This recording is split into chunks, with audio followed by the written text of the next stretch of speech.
Web TV vous propose un condensé de l'actualité des 7 derniers jours. Suivez sur Afro Web TV l'actualité politique, économique et sociale, bref, dans toute son entièreté sur www.afrowebtv.com.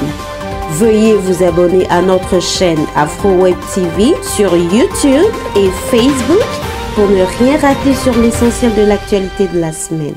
Afro Web TV, au service de la communauté africaine à la diaspora. Afro Web TV, c'est l'Afrique qui gagne.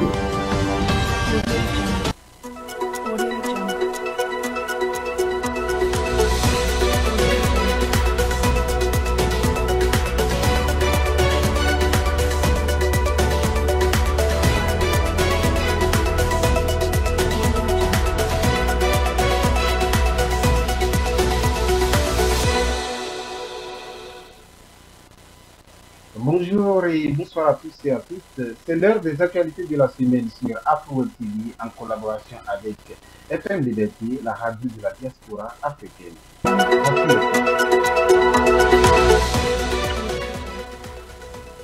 80 personnes, dont des éléments des forces de défense et de sécurité et des civils, ont trouvé la mort dans une attaque terroriste au Burkina Faso. Le chef de l'État a décrété jeudi un deuil national de 3 jours. Crise en Afghanistan, le président américain Joe Biden soutient sa décision de retirer les troupes américaines. Il accuse les dirigeants politiques et l'armée afghane d'avoir permis la prise de contrôle du pays par les talibans. Et puis la page sportive dans cette édition du football CAN 2021 reporté au 2022. Les îles Comores participent une première fois à cette compétition continentale. Les détails du tirage au sort dans un instant. Mesdames et messieurs, bienvenue. Le Burkina Faso est en deuil national de 3 jours depuis jeudi suite à l'attaque terroriste qui a fait 80 morts à Boukouma dans la province du Soum. Ce décret du président Roch-Marc Christian Kaboré est en mémoire des victimes de l'attaque perpétrée par des individus armés non identifiés contre un convoi mixte composé de civils, d'éléments de forces de défense et de sécurité, de volontaires pour la défense de la patrie. Le bilan officiel de l'attaque fait état de 65 civils tués, parmi lesquels 6 volontaires pour la défense de la patrie. Le gouvernement présente ses condoléances les plus attristées aux familles des victimes et a adressé ses vœux de prompt rétablissement aux blessés. Le procès tant attendu du meurtre de l'ex-leader burkinabé Thomas Sankara, assassiné lors d'un coup d'État qui a porté au pouvoir l'ancien président en exil Blaise Compaoré, est fixé au 11 octobre prochain. L'annonce faite mardi est intervenue dans une déclaration des procureurs du tribunal militaire de la capitale, Ouagadougou. Blaise Compaoré et 13 autres personnes ont été inculpées par un tribunal militaire dans l'enquête de l'assassinat le 15 octobre 1987 de Thomas Sankara, une figure révolutionnaire charismatique du continent africain. Au Bénin, tous les policiers non vaccinés contre la COVID-19 seront désormais exclus des stages et missions à l'étranger. Selon un message radio émis par le directeur général de la police républicaine du Bénin et relayé par le quotidien La Tempête Info, tous les policiers sont obligés de se conformer à ce protocole sanitaire, la décision du statut vaccinal, avant de pouvoir bénéficier de la confiance des autorités pour un quelconque déplacement à l'étranger au nom de l'État béninois. Le président ivoirien Alassane Ouattara est déclaré négatif à la COVID-19 ce mercredi.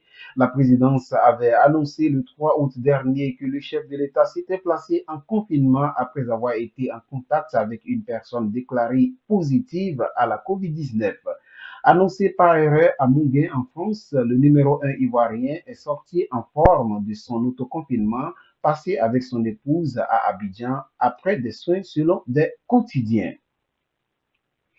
Hors du continent africain, le président américain Joe Biden a déclaré lundi son soutien total à sa décision de retirer les troupes américaines d'Afghanistan, brisant son silence sur le retrait des États-Unis après que des scènes de chaos ont dominé les chaînes d'information télévisées pendant des jours. Joe Biden a imputé la prise de contrôle des talibans en Afghanistan aux dirigeants politiques afghans qui ont fui le pays et à la réticence de l'armée afghane formée par les États-Unis à combattre le groupe militant. La décision du président américain a suscité des tas de critiques contre sa présidence. Le ministre britannique de la Défense a déclaré jeudi que le sort de l'Afghanistan après 20 ans de guerre et d'intervention dirigée par les États-Unis affaiblit l'Occident aux yeux de ses rivaux sur la scène internationale. De son côté, le mouvement islamiste a déclaré mardi vouloir construire des relations pacifiques avec les autres pays. Les talibans ont aussi promis de ne pas mener des représailles contre la population afghane et assuré qu'ils allaient respecter les droits des femmes dans le cadre de l'islam. Parlons à présent de la santé. Toujours les États-Unis commenceront à offrir des doses de rappel contre la COVID-19 à partir du 20 septembre prochain. C'est ce qu'ont annoncé mercredi de hauts responsables américains de la santé après avoir conclu qu'une troisième injection était nécessaire pour lutter contre le déclin de l'immunité. Les responsables ont déclaré que la décision fait suite à des données montrant une baisse au fil du temps de la capacité des vaccins à protéger contre des maladies moins graves, la preuve que les boosters fonctionnent et qu'une plus grande protection peut être nécessaire contre la variante Delta dominante et un désir d'éviter toute diminution potentielle et l'efficacité des injections contre les maladies graves. Nous entamons à présent la page sportive.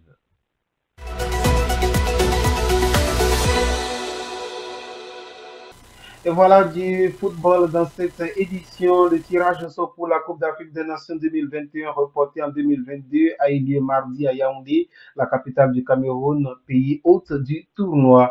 Selon l'affichage, le groupe A est composé du Cameroun, du Burkina Faso, de l'Éthiopie et du Cap-Vert.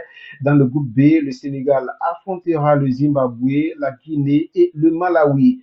Le Maroc, le Ghana, les îles Comores et le Gabon forment le groupe C.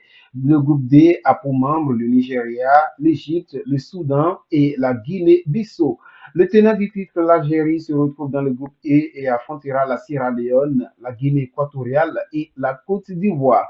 Enfin, au sein du groupe F figurent la Tunisie, le Mali, la Mauritanie et la Gambie. Le tournoi aura lieu du 9 janvier au 6 février 2022 et les îles Comores y participent donc pour la première fois. Voilà, c'est tout pour cette semaine. Merci de nous avoir suivis. Vous pouvez donc vous abonner à nos pages Facebook et YouTube pour suivre nos émissions davantage. Et pour sponsoriser nos émissions et pour autres informations, consultez www.afrowebtv.com.